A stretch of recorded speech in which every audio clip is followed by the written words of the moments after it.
high atop the pastoral center of the Diocese of Camden, you're listening to Talking Catholic. Hi, everybody, and welcome to another edition of Talking Catholic. I'm Jen Mauro, and with me today is Mike Walsh. Hey, Mike. How are you? I'm good. Are you reading my text messages? Well, you left your phone near me, so I decided to see who's texting you. I'll just turn that over. Okay, that's a good idea. How have you been? You see me every day. You know the answer to that question. All right. You want to ask me how I've been? Well, I know you were on vacation last week. That's true. But more importantly, I have not been on the podcast in like a month. You know what's so weird about that? What? Nobody noticed. Oh, so mean. That is mean. Not true. No, that's not true at all. It's just that we had so many backed up episodes that we haven't recorded in forever. Right. And also, my husband noticed. He said, hey, I listen to the podcast every week, and I haven't heard you. And I said, there's a lot of backup episodes, and we've had Carrie and Marianella and Mike Bruss. And you were on vacation. And I was on vacation, but those podcasts were great. I listened to them. You keep claiming to be busy. So I do claim that, yes. Yes, I do. I stand by my claim. Actually, we're going to be recording 2 episodes in 5 days. Yeah. Matter of fact, that's exciting. Next week's going to be all about Advent. I can't wait. Let's see who shows up to that first before we decide on how excited we are about recording that episode. No, this is nice. Although I can't recall, what was the last episode? I don't remember either. I was thinking about that this morning, and I don't remember. That can't be a good sign. I could look it up on my phone, but I'm choosing. You want to look it up on my phone since you were already looking at it? I don't want to touch your phone. I know. We were having a discussion before it started on how disgusting phones can be, other people's phones can be. People were like, well, how can it be disgusting? And I was like, well, people are gross. That's look at the person. That is exactly what I said, isn't it? Yes, it's all dependent upon the person. And then looked like I was offended, but it's you, so I'm not. Yeah. It must have been a Zoom one that we did. The last one we did? Yeah. I wonder how entertaining this is for the listeners. Probably not. Okay. Anyway, so what's been going on? Why I haven't been on the podcast? Oh, it's been great times. This and that. I got to say that we've done a bunch of great editions of the newspaper. I always make a point to talk about the newspaper when you're on, since you're the managing editor of the Catholic Star Herald. But I have to say, it feels like this fall is one of the best runs of the newspaper we've had in quite some time. Generally, in the quality of the advertising hasn't been that great, but that is not true. Actually, it's because of the advertising, it is, which is making the paper so much bigger that we can even put more content in. It has been back-to-back issues full of local content. Yes, and that's the thing, is it hasn't been in years past. We used to have to run a lot of national stories just because we had holes to fill. Yep. And thankfully, you've brought in a ton of freelancers. We've had a lot of great stuff going on now that life is back to normal as it's ever been, I guess. But yeah, this edition of the paper in particular, I want people to read. Number one, not necessarily number one, but certainly one of the reasons, the cover art is outstanding. Number two... I'm sorry, who took that photo? I believe it's one of mine. I think it was one of yours. You're so humble. No, not about photography. Just in time for Thanksgiving. Let's talk about our humbleness. I thank God for my greatness.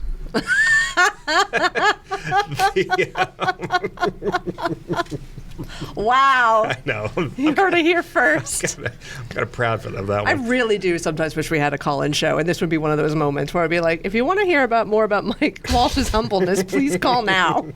Only with regards to photography. Of course. Actually, the Bishop's got a great... our episode this week is actually about Thanksgiving, and we kind of got the idea to do it because of Bishop Sullivan's article about Thanksgiving and sort of like the meaning behind it and why it exists as a holiday and why we as Christians should embrace it. So we'll talk about that a little bit more later. But I do encourage people to read his column this week. It was very, very well. It generated this idea, so that's a good thing. Mm-hmm. And then we had a ton of great sports content too. Oh my gosh, so much great sports content. Yeah. We had a lot of exciting news out of Camden Catholic with their field hockey team.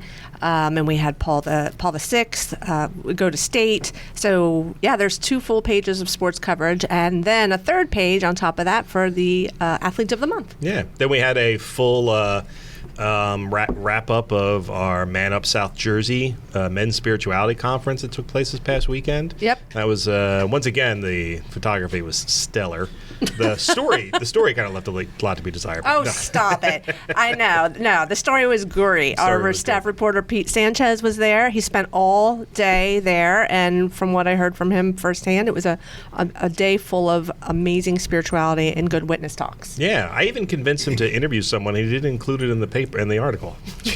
I have to loop back around about that at some point. And then we had a bunch of national stuff. We did have national stuff because the United States Catholic Conference of Bishops was taking place this past week. So a lot of news came out of there, particularly about the administration of the USCCB. There's a new president of it. But anyway, yeah, it's a lot of great news. So check it out. Check it out online. Check it out in paper form.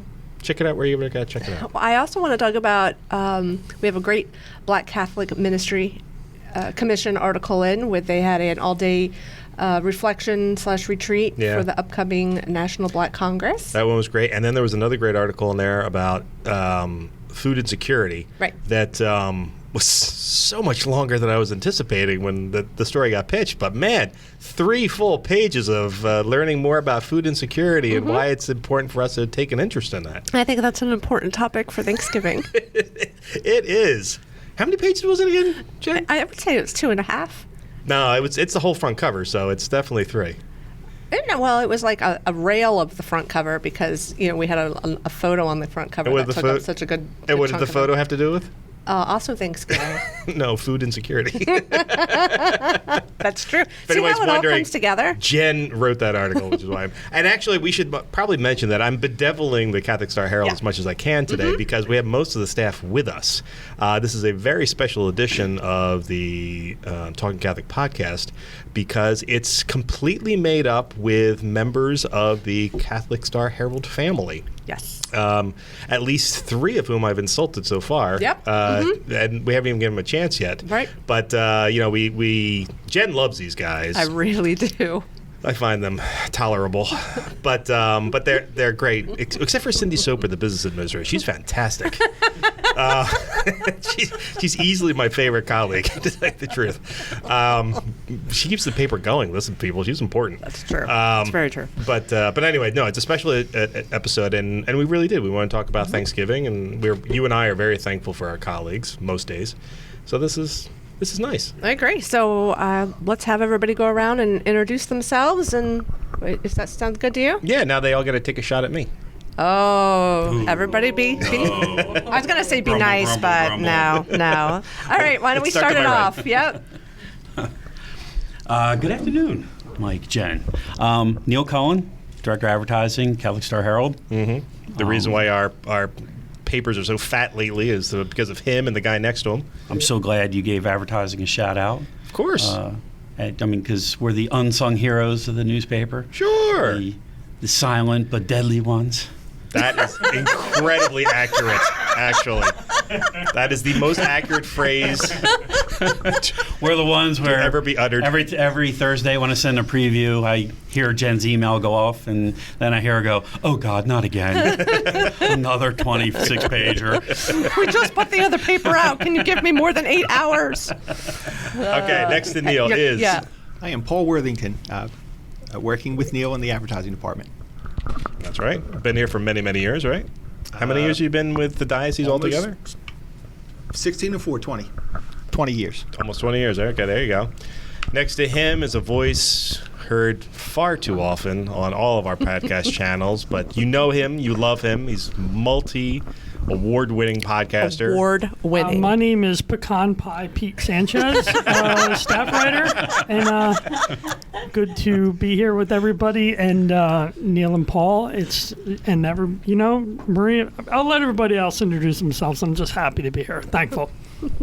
Maria D'Antonio. I have the pleasure of working in the communications department and supporting the Catholic Star Herald. Yes. Working with this wonderful group of people. Yay. Maria is one of the most important members of our de facto, what would you call it, shadow employees of the Catholic Star Herald, those of us who aren't technically employed by the Star Herald, and yet we come down and nose around all the time and look for stuff.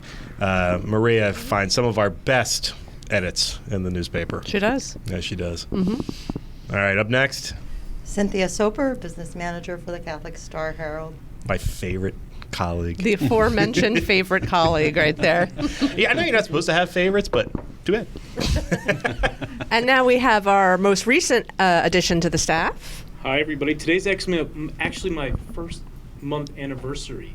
Oh, congratulations. Wow, very nice. And laughter. That was great. Appreciate that. My name is Rich Hundley, and I am the other photographer here, I guess you could say. Well, new guy, if Yes. you'd be so kind, is to use the top of the microphone and not the base of the microphone to talk into. There you go. Now we're talking. Breaker there number you 0. are. I'm proud of you. Am I allowed to curse? Only after the program. Okay.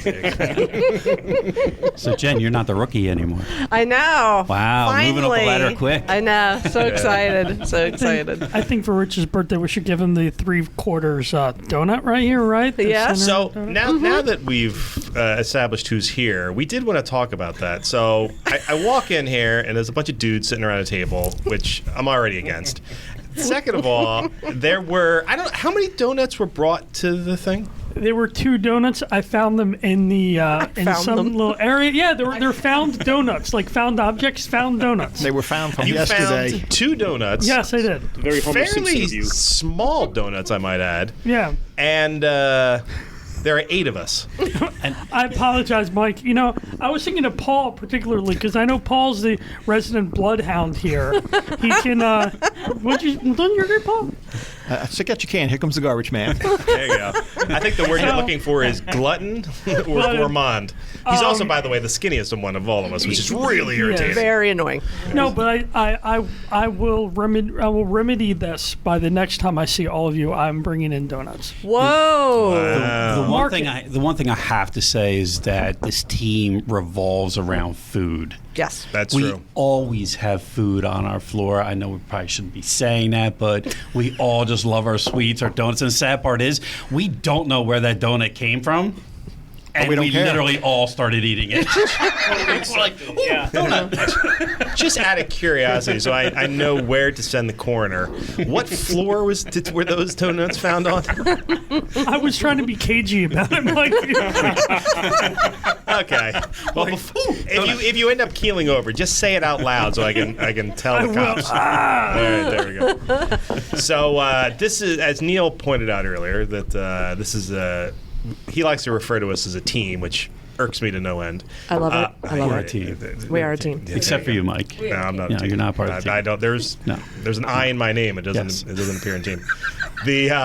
But it is very food oriented, but it's also very kind. It's familial, right? Very much That's so. been said on numerous occasions in the 7 years that I've been here. Is that the Catholic Star Herald feels like a family, Yeah.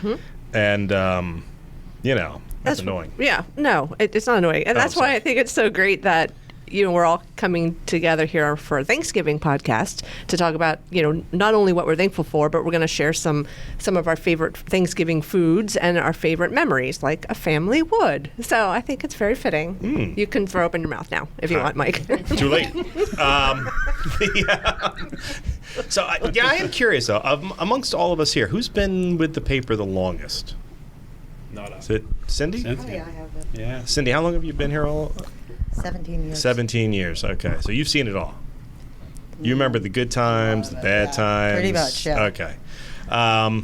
Has it always been like? Because in the time I've been here, we've brought in some new staff, and actually a third. Well, in the time I've been here, half the staff is new. Yeah. That's sitting at this table right now. Has it always had a sort of a family feel to it? It always has had a bit of a family feel, but for some reason, this team, Mike, is Thank you, more Cindy. cohesive than I think any group that we've had. Everybody just really pitches in, does above and beyond what they need to do, looks out for one another. Yeah. I would have to agree with that. Everyone here is, well, almost everyone here really goes the extra mile whenever we can. And, you actually, I should probably turn to you next. You're, since Jen, you're the second most recent person here, but you came from another publication, and you worked in secular media for a long time as well. Is this something that's sort of natural to journalists, that we become family-like, for good or for bad? I think I would say that this is one of the closest family-like teams I've worked with. Because I think that when you're in journalism, because you tend to work crazy hours and it's very intense, you end up spending a lot of time with your colleagues more than, I would say, a different kind of job. That would be my, and we're all working toward the same goal. But, my predecessor, Carl Peters, when I came in, he took me right under his wing and made sure that I met everybody I needed to. And I really think that the way that Carl fostered the leadership that I was to take really helped show the team. I hope that because he accepted me, there was something to trust here. That's what I felt when Carl. So when Carl left, I was very sad. I was like, I wish Carl would stay, even though it was his job that I was moving into. I think that really helped foster a sense of family for me. And then just working with everybody. Everybody is, they see my faults and they jump right in when they see me stumble. And I think that's, like a family does. That's why I really enjoy being here. Wait, and we pick on you. And they pick tremendously. I was just about to say, like a sister kind of, like a sister kind of picking. Yes, yeah. No. Like the kind that haunts your dreams a little bit at night. Yeah, don't go on vacation and leave your door open again. Yeah, I have actually I can never leave my office door open anymore. Yes, every time she's gone on vacation, she's come back to one heck of a surprise. This year's, though, I thought was actually kind of nice. This last one? Yeah. Oh, yeah, I'm sure you did. I thought it was it was loving. Yes. I would have to say. It was disturbing. Really. It was. I saw the pictures. Yes, Rich, I agree. It was disturbing. I walked in this time. I should have known when I walked in the door. When I walked in the suite, my door was closed, and I thought, oh no. And then I opened it, and there were 50. I don't know how you want to describe it. Headshots of.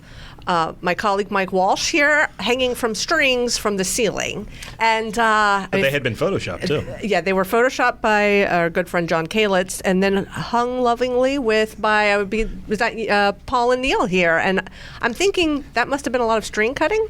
Yeah, it was it was a little art class. It was worth it. So we measured one out, and then we cut 50, 60 little strings, and we tied paper clips to one side and taped it to the picture. Oh yeah, it's a little home ec class. Yeah, I'm glad that some of the time I was gone, it's good work hours went to. And I thought the funniest part was you had the maintenance guy Jay, and the next right day after. you're like, what does it take to change my lock? Yeah. Make sure I'm the only one with a key. I was like, wow. Now I think we overdid it. I think we went a little too far on that one. Yeah. That would be wise, because I've actually heard about what they're going to do the next time you go on vacation. Oh, stop! I don't know about that. But that's it. I mean, we're playful, but we take things seriously, and at the same time, we also know the responsibility of our jobs. Pete, has been working for the Catholic Star Herald for how long now? For about 15 years. 15 years. And so you've been one of the reporters here, or staff writers, and you've covered everything. You've been everywhere. You've seen the battles. You were here during the mergers. You were here during the most recent mergers. You've been here with changes in bishops, and certainly, the sex abuse crisis that we've all sort of been living through for the last 20 years. You've been through a lot of that stuff, and even though there's been all that stress, this still seems to be a job you enjoy coming to every day. It is. It's something. I came here right out of grad school. I got my master's degree in October, November, and I started in January, 2 months later. So this really was kind of this has been my first job, and it's just, I very much look forward to seeing everyone every day. It's really just such a light, and it's just fun. We do have fun. There's levity here. There's it's just, it's a real pleasure. And I remember one of my first days here, it was Carl's birthday, and Cindy remembers the story. It was passing it around a card, and it was a birthday card, but my birthday was coming up, and I thought it was for me. And that's one would. So and then remember Dennis Ezekiel, God rest his soul, was right next to me, and Dennis just started cracking up. And Cindy's then started cracking up. And I'm like, wait a minute. Oh, it's for Carl. It's not for me. And I just felt, but just there, I remember Dennis's laughter. I remember Cindy's laughter that day. It was like one of my first days there. And I wasn't upset. I was cracking up too. It was just hysterical. And I miss people like Dennis. I miss Carl. I miss Jim McBride. I miss Carmela Malerba. They're a family to me. They'll always be family, and all of you will always be family to me. What do you remember? Am I getting that day right, Cindy? You have it exactly right. But what strikes me is the names that you've mentioned of people who have either passed on or retired. They're still family to us. We still keep in touch with them. We still include them in anything special that's going on. Like, it wasn't a bond that ended when they left here. They are forever part of our hearts and our lives. That's true. Matter of fact, when we get done this podcast, we all need to talk about the Christmas party and where we want to have it and who we want to invite, which will be everybody that used to work here that is invited. Almost everybody that used to work here is invited back.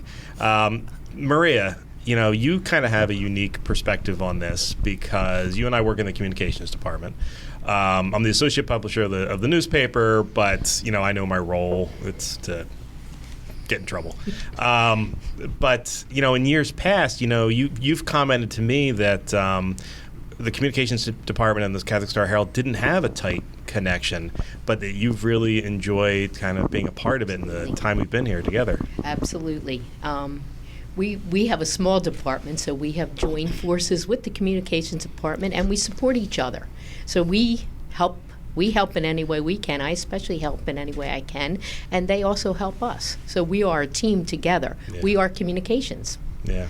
So I think that goes well together. I like that term, joint forces, because I'll be honest, there are some days where I do feel like we're all in a battle together, whether it's a deadline or something that has to be covered or a crisis or it's midnight and I'm texting you, Maria, and like, can you put this on social media for me? And you are. So, yeah, I like that. And it's a pleasure, and I think we can say everyone here appreciates the help that you could give them at any time. So that's something that works well, and that makes you feel welcome and makes you be proud of this team. Mm-hmm. Because I think everybody enjoys and truly wants to help each other. Yeah. Yeah. All right, new guy. Yeah. Any thoughts? You're new, Rich. So, which one of us do you hate the least so far? No, just kidding. What was your name again? Ralph. No, just still trying to remember everybody's names, to be perfectly honest with you. We went around, Paul and I. Paul brought me across the street, 2 weeks ago?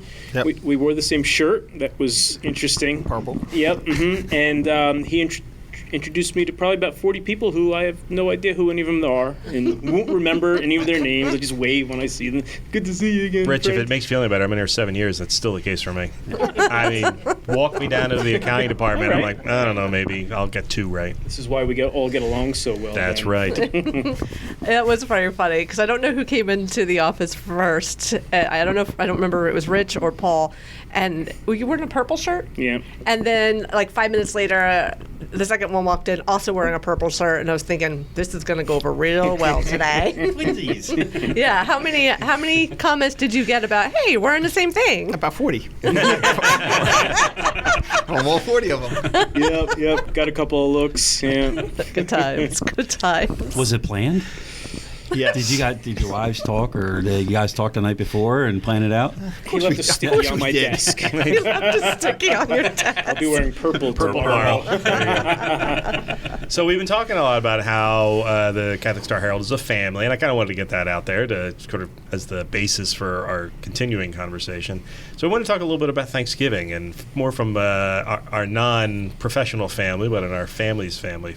Thanksgiving for me has always been one of my favorite holidays of the year. I will admit, mostly the food.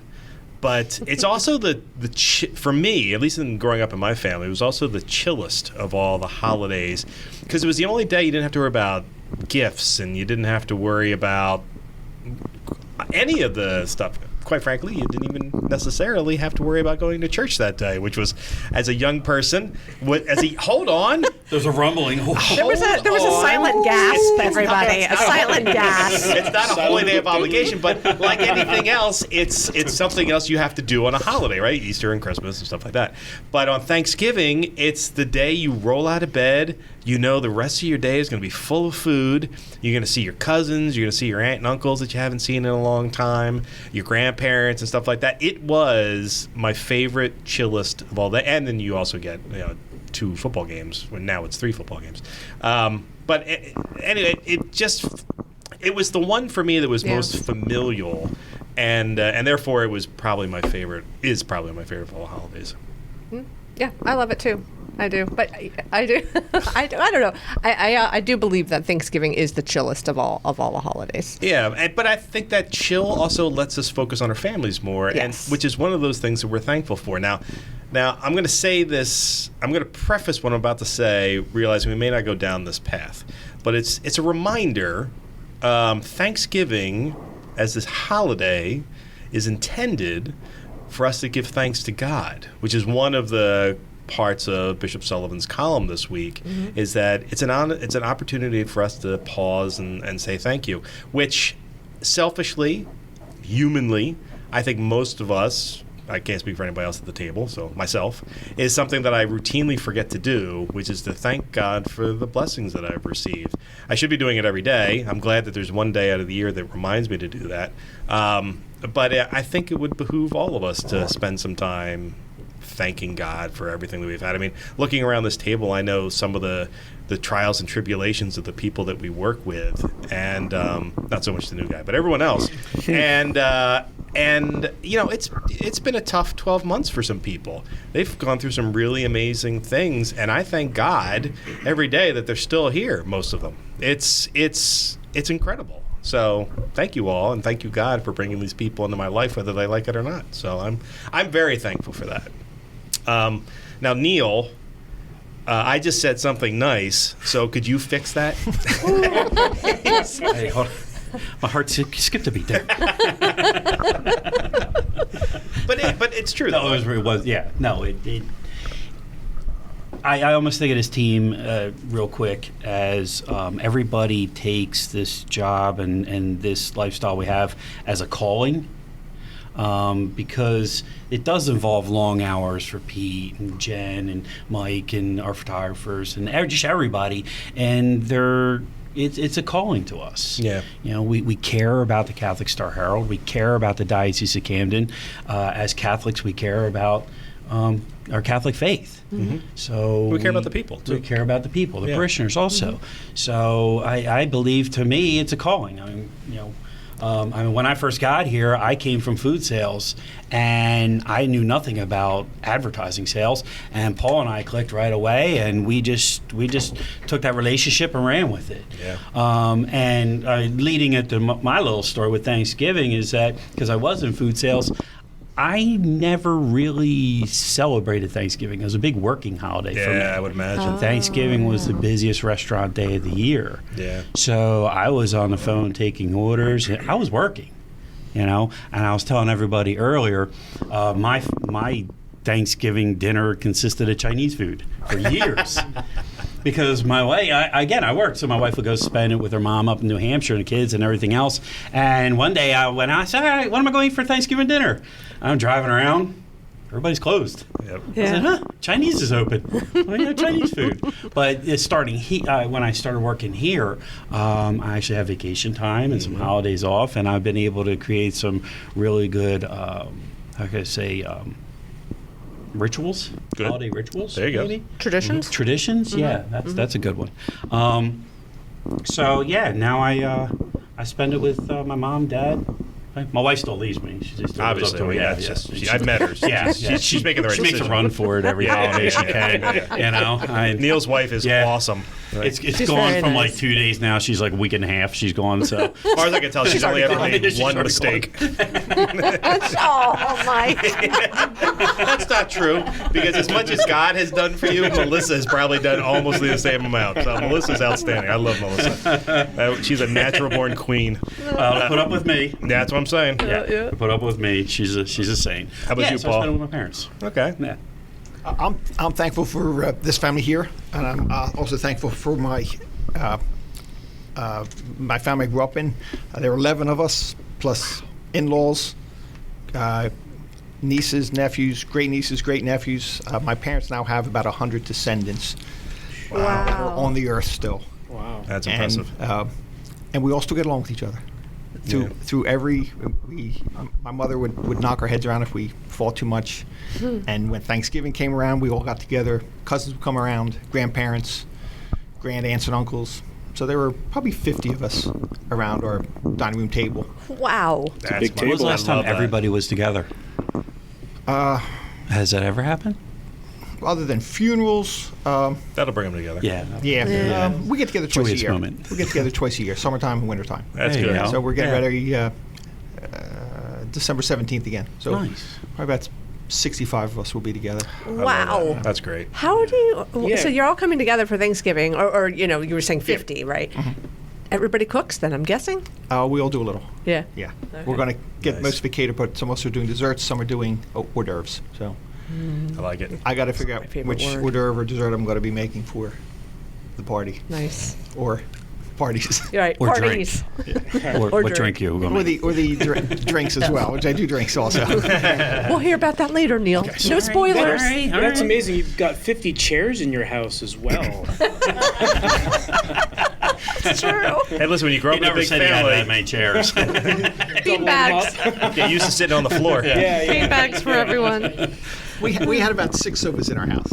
6 sofas. 6 sofas. Okay. Oh my. Yeah. That's my kind big of house. It is a big house. Yeah, it sounds like Beautiful it. house. Yeah. Nice. Now, Pete, What about you, Pete? Well, Paul, your experience with a lot of people, that makes me think about my experiences too.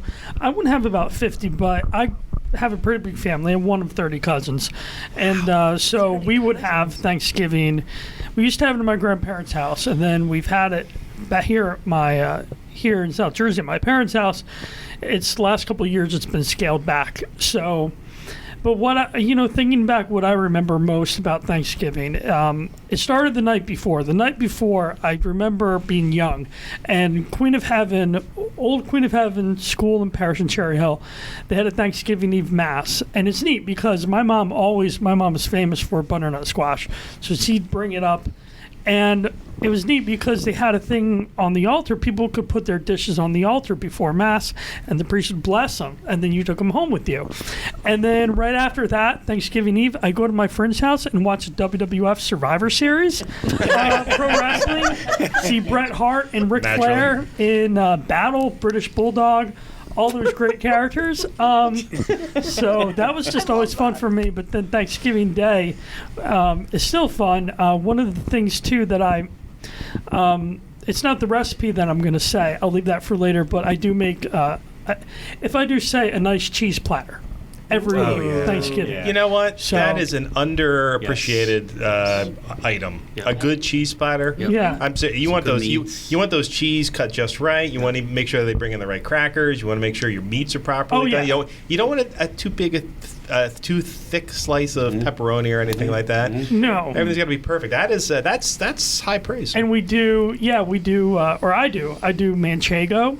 I do some Stilton, some love a good some Stilton. dill Haverty, and then got to get some brie in there. Gotta have brie brie. in the obviously. oven. Yeah. Do baked brie. It's softened incredible, up. and we don't really do too many meats. But I'll do olives. I'll do Marcona almonds. I'll do some sometimes pomegranate seeds. Oh, yeah. Wow. Which are Nice. it's Yeah. just such. So that's kind of, I do like mixing and matching. Every year it's kind of like, okay, which cheeses I'm gonna have this time. Pete, what time should I be over? Right? I'll let you know, Jen. The only problem is, it's neat though. At least for my family, there are a lot of leftovers because we just feed them with cheese, and then there's more turkey and stuff. Oh, I like That's that. why I do it. You have a That's why I plan. do it. I have Turkey more- cheese. Hey, Turkey Pete, have you ever gone to Del Bruno's? Del Bono's. Del Bruno's in Philadelphia. Oh, De Bruno. De Bruno's. That's Yeah, it. I've Yeah, never never been there. It's Oh my God! Cheese place, yeah. We get a That's cheesemonger, and they just go around Yeah. and. Down in the Well, Italian market down there. Yeah. I think the one we go on is like 18th and Chestnut. Oh, That's the one we go to, Right in and Center City. they give you all the samples you want. Oh, it's incredible. no. Little pricey, but all the cheeses you want Yeah. are there. I need And to go. meats. Let's do a cheese tour, Neil. You Absolutely. Hold on. Prosciutto. I'd like to go. The I like prosciutto cheese. is like It's super I like thin. cheese. It's like Yeah, sign butter. me Oh. up. All right, Maria, how about you? So I'm going to say, in addition to being grateful and thankful and Thanksgiving, what I really like is that it's a weekend celebration for me, because as we all know, we don't get to see everyone just on that one day. Yeah. So what I like to do and what my family's been doing for a long time, we see people obviously on Thanksgiving, and then maybe Friday, Saturday, family and friends get together at a house, at a restaurant, keep eating and drinking all weekend. Yep. But it's a good bless you. chance to catch up with everyone and make an effort to catch up with everyone, and I do appreciate doing that. Do that a little bit at Christmas too, but especially do that at Thanksgiving. Something probably we all did. Remember, being in college, and you come home that weekend and you catch up with friends and you go out. So that kind of extends to what we do now. I agree with that. That's a great. I like that. That's another side benefit. That Thanksgiving weekend is Thanksgiving is really a weekend, Yeah. no matter what. And then you get all your. I don't understand Black Friday. That's a whole different topic for another conversation. But Yeah. I've never understood the whole Black Friday going out shopping thing. I'm like, No. forget it. Especially now that Amazon's around. It's like, wait for Amazon. Day. Friday to me is just like you say, Maria. Just keep on eating. That's right. There you go. What about you, Cindy? Thanksgiving, kind of a repeat of what Mike said, has always been my favorite holiday. And if you would ask any of my kids, they'll tell you that's their favorite holiday, because it's back to the basics. It's simple. It's about family. It's about food. It's about the togetherness of it. And so it's always been just a great day of family time for us. It's a big, and not in addition to the Thanksgiving celebration, it's a big birthday month. In our household, we have 3 birthdays, the 23rd, 24th, 25th, and that's just in our family, not just the nieces and nephews. So it's a big celebration time for us. And usually we end up hosting, because by the time you try to travel with 6 kids, it's too much. So our house would be the center of Thanksgiving, whether it would be my husband's family, my family, or a combination of the two. And when you get that many people together, there are always shenanigans and fun and a lot of laughter and a lot of food. And so it's our favorite holiday. You don't have to worry about decorations. You don't have to worry about wrapping presents. You know what the menu is, pretty much. That's you true. know? Yep. Every year it's the same. It's just about putting a great meal and family time for us. I agree. And to jump off of this is why Cindy and I get along so well.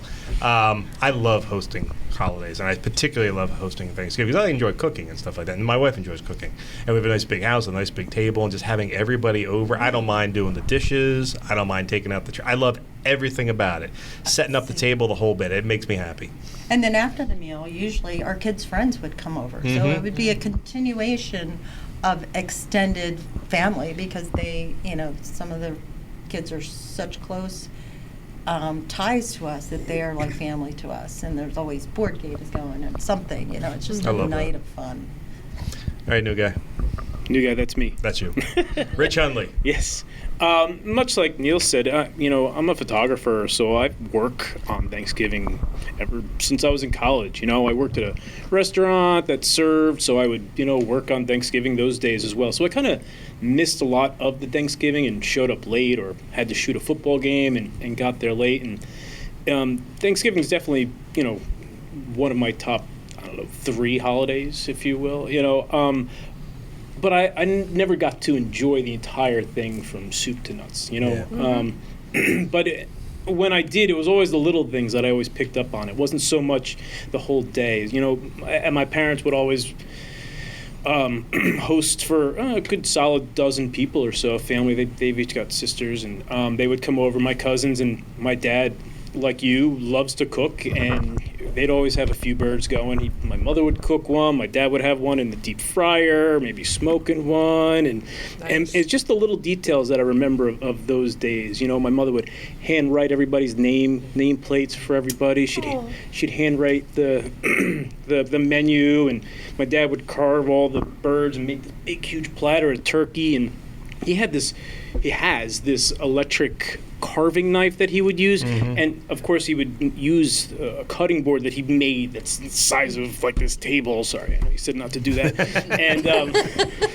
And he has this carving knife that he probably got at his wedding 50 years ago, you know, and he pulls it out once a year, and he's surrounded by dogs chopping up a bunch of birds, and that you know, Nice. and hanging out, and there's always, you know, it's 65 degrees out, but he insists on having the fireplace going, so now the windows are open, and yeah, those, you know, it's all those little tiny things that I remember most about all the Thanksgiving experiences, and my mother's yam casserole, which is mostly butter and marshmallows, but it's really good. Can't go wrong with that. Right, yeah. Two of the food groups right there. Right, Yeah. exactly. The Thanksgiving food groups. The icing on the cake for our Thanksgiving too was when our first child was born. He was born on Thanksgiving Day. Nice. So, and this year his birthday is Thanksgiving Day. That's So, awesome. That's sweet. just, you know, there's nothing that's not special about Thanksgiving in our household. What about you, Jen? So growing up, we lived with my grandmother. So, and then all of my aunts and uncles lived around us. So our house was called the Big House. So most of the Thanksgivings were at our house, and it was usually about 14 people. And I would say, you know, like you were always talking about, the cooking starts the day before on Wednesday, and then, you know, then you eat. We would usually eat pretty early. I don't know, like 3 or 4. And then my uncle would always call it the sampler platter. We do the sampler platter, so you get one of every single thing on the plate, because you know there was like 25 dishes, and and then you'd wait a couple hours. They would watch football. Somebody always put on. They would have the classic movies that get played every year. I think, believe it or not, The Sound of Music comes on at that point. I know, right? Even though unusual choice, but I know. okay. Yeah, I don't remember. And then, you know, second dinner, I guess, because everybody would start. Usually, what we would do was just take 2 pieces of bread and put all the stuffing and the turkey and the cram and just make a big sandwich. Yeah. Right. The best. It's the best leftovers day. Excuse me. It's the best leftovers day. And then, go ahead, Pete. Oh no, just the movies. James Bond. Nice. That was Yeah, always that was like, a yeah. James Nice. Bond marathon. Yeah. I would So- agree with that. But I will say that just one. When we moved to Germany, I thought, oh wow, I'm not going to have a Thanksgiving this year, you know, because in Germany we don't live on the post. When my husband was in the military, but it turns out we didn't live on the post. We lived out in the community, and we became friends with our landlords and their families. So we actually had Thanksgiving, our first Thanksgiving in Germany. We cooked, but we took it over to my landlady's house because she had the bigger home, and that was one of a very special memory, because they were all so excited because they had never had Thanksgiving, and we basically cooked all the food because we were going to make an American turkey. We'd buy it on the base, and we had all of, you know, what the American staples would be, and they were so excited. And you know, even though they were like, well, what are we giving thanks for? And they gave us presents, and we're like, no, it's not a present day. But they were so excited to be part of it that those are some of them, and it was like, you know, a German band CD, and I love it because it was a Thanksgiving gift, and I'll never forget like how excited my friend Mario was. But bring it up, he's like, I know you really like this German band. I'm bringing this to you because you're making all the food,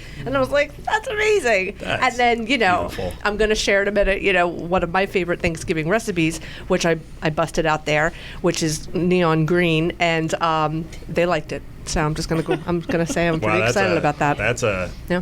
okay. Neon green, you say? Yes. Can I share one more Thanksgiving memory really quick? Because this is a Texas memory. And when the Thanksgiving got moved away from the Big House to my aunt's house, she lives kind of on a lake, shenanigans would ensue.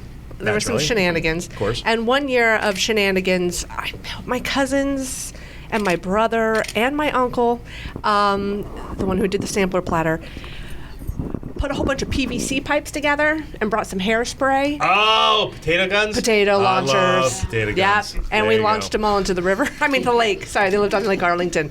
So we launched them into the lake. Yeah. Yeah. And that was, for some reason, an especially Texas-y Thanksgiving memory. I got news for you. That's not Texas-y. That's also South Jersey. we did it in cow fields. Never hit a cow. Never tried to hit a cow. But we launched a whole bunch of potatoes into cow fields. And that was good times. So nobody really mentioned the Macy's Day Parade. Oh, yeah. Does anybody look forward to seeing Santa Claus at the end of the parade besides me? Yes. I love watching that parade every year. I cook I did watch and it, I watch that parade Me every too. year. You're right. I do and watch during that. COVID, I was so disappointed at the parade. I'm so excited to see it this year. You know, growing up, the Macy's Day Parade was big for me. My wife's side of the family, it was the Philadelphia Thanksgiving Day Parade, which is the oldest parade in ever. However, much like the new guy, I was a photographer, and I would shoot Thanksgiving Day high school football games all the time. So from the time I pretty much left college, only until a couple of years ago, my entire childhood was forgotten because I was always out shooting stuff. And then after a while, when I stopped shooting, I was still playing pickup football games, and we do those in Thanksgiving mornings too. But now that I'm a crotchety old man, yes, I love 9 o'clock in the morning, turn it on NBC and watching the Macy's Day Parade. Now, before anyone talks any other memories, we want to get into the important part of this podcast, which is our favorite recipes. Yes. Which sketchy donuts. Which, if we have links to it, or we are actually going to put these recipes into the show notes for this episode. Now, we only have about 10 minutes left, so we're going to be a little quick with this, everybody. And there's 8 of us, so you all get 2 minutes.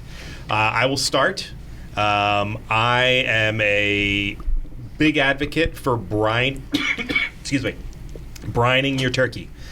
Before you cook it, you need to brine it. You brine it in a saltwater bath filled with whatever aromatics you'd like. I prefer to use the Alton Brown recipe, which I will put up later.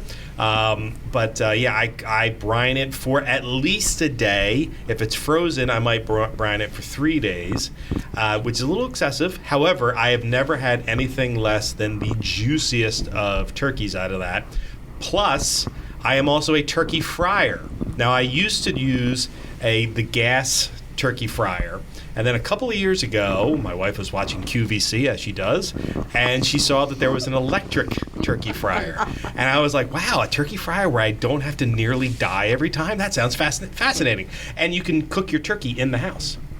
I open up a window, put the turkey fryer in front of the window, and I cook it in the house, and it is outstanding. It's only limited in that you can only cook up to a 20-pound turkey, but it is outstanding. So brine your turkey because it locks in the juices. The salt gets in there. My wife says it's the best turkey she's ever had. Actually, my entire family says it's the best turkey they've ever had. And then if you can, fry your turkey. You don't have to. I'm just telling you. There's nothing better than a giant turkey frying in peanut oil. It just makes the whole house smell like joy. All right, Neal, what do you got? All right, so I will definitely back you up with the brining. Brining is the best way to go when you're doing it. I do not deep fry my turkey. I do still throw it in the oven. But my little trick with the brine is a lot of people will throw aromatics into their brine, apple, cinnamon, rosemary, and they also put sugar in their brine too. I do that, yeah. I don't use sugar. Oh, wow. I just go get a cheapy ShopRite apple juice. Okay. And the turkey absorbs that sugar from the apple juice so much better than the granulated sugar. I like that. The key to good brine is you got to have your aromatics in there boiling. Oh, yeah. You got to boil it. Can't do it cold. You got to boil it, right. Yeah. So 100%, that's the only way to go. And if you do brine your turkey, make sure your cutting board has a deep trench around the edge of it. So because it's going to be so juicy that as you're cutting it, all the juice is going to run out. Oh, my God. All right. I'm getting hungry right now. All right. You only have 1 minute left for your first. 1 minute. I'm not a sweet potato guy, so I went out and I found a recipe for sweet potato souffle.